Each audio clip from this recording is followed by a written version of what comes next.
It's 6:45 and time for News to Go. We have a look at today's top news stories, your traffic and your weather, all before you head out the door. We start with tributes coming in to remember the life and legacy of Dolly Parton. She died Tuesday after a brief battle with cancer. Here's a live look right now from Asheville at the Dolly Parton mural on Haywood Road. Fans leaving flowers to honor her memory.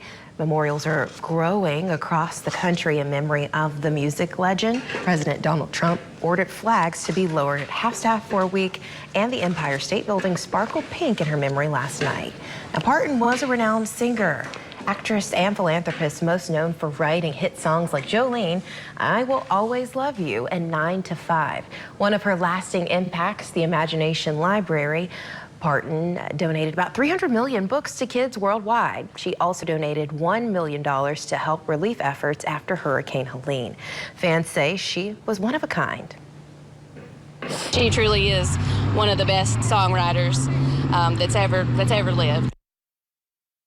For more about her life and the impact Dolly Parton leaves behind, both in our area and around the world, you can visit WYFF4.com and the WYFF4 app. Turn to our Commitment 2026 coverage. The results are in and the November ballot has been decided. We now know who voters will decide between to become South Carolina's next U.S. Senator. Senator Darlene Graham secured the Republican nomination after a runoff against Congressman Ralph Norman. Our Naomi Popa joins us live from Spartanburg this morning. Naomi, the question is, what's next in the race? Yeah, these next few weeks, our destiny will be filled with campaigning for both of those candidates. Now that those results are in, this will be seemingly like a historic election. Two females from other sides of the aisle, both Republican and Democrat, head to head here. I will say I did speak with a political expert about that very question to see how that will shape up what he expects. He says he doesn't think South Carolina will mind much. They've had chances before where South Carolina has voted in favor of women in office. Think of Nikki Haley as governor.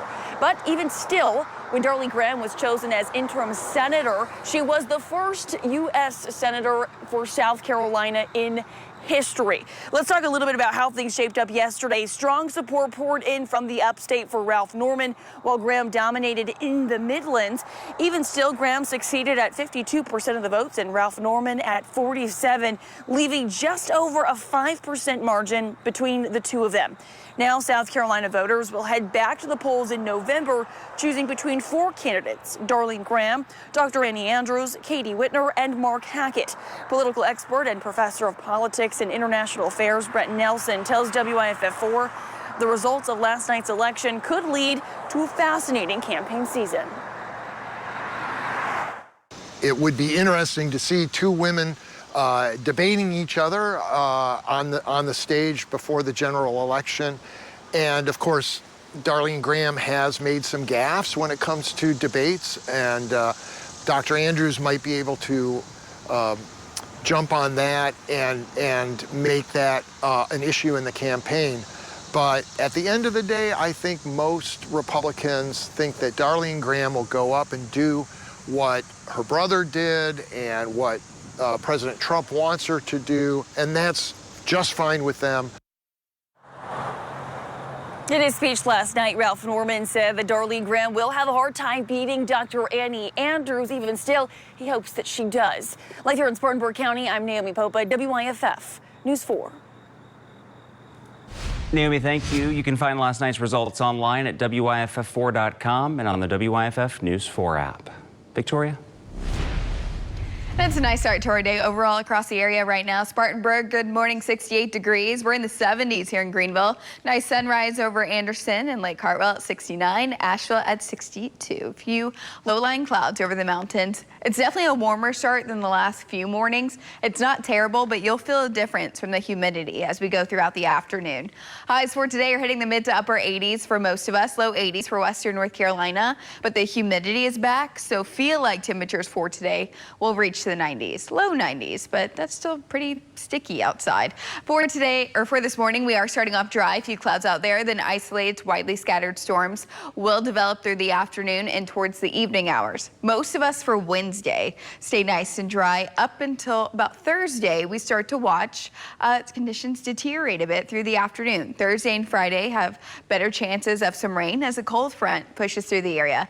Not as strong this time as last time, but downpours are expected through the evening commute on Thursday, mainly north of I-85 and towards western North Carolina. That will continue throughout the evening. We dry out by Thursday evening, which is good news if you want to watch the lunar eclipse. And then we do see rain return by Friday. So I'll walk you through the 4-day plus one more time here in just a couple minutes. Leah?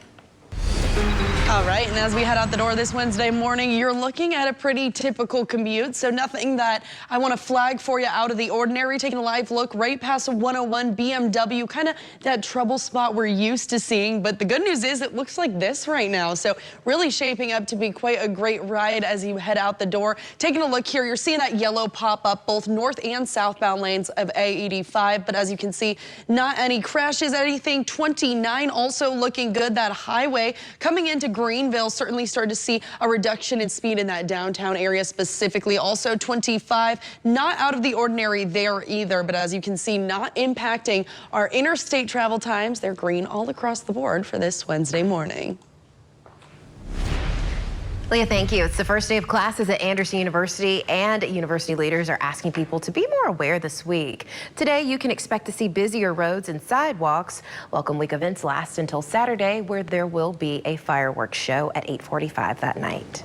Pickens County leaders and homeowners are debating how an overlay would protect Lake Keowee from overdevelopment. That overlay would create setbacks and establish Lake Keowee as a strictly residential district.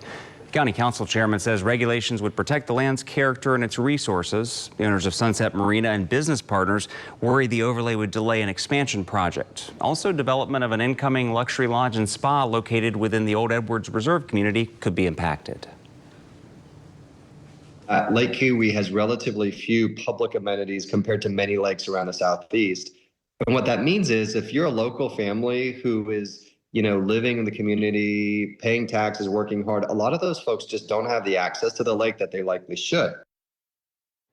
Pickens County Council Chairman Alex Sater released a statement that reads in part, quote, "This is not about a hotel or marina or any specific project and the advocates for or against those things. The issue is far, far bigger and more long-term," end quote. He expects a vote on the proposed ordinance in September or October. Well, we have some big news to share with you. We currently have NBC and CBS programming here at WYFF News 4, and more is on the way. Yeah, in fact, next week we're launching a new 7 p.m. newscast to continue our coverage of the latest local headlines and also the area's certified most accurate forecast.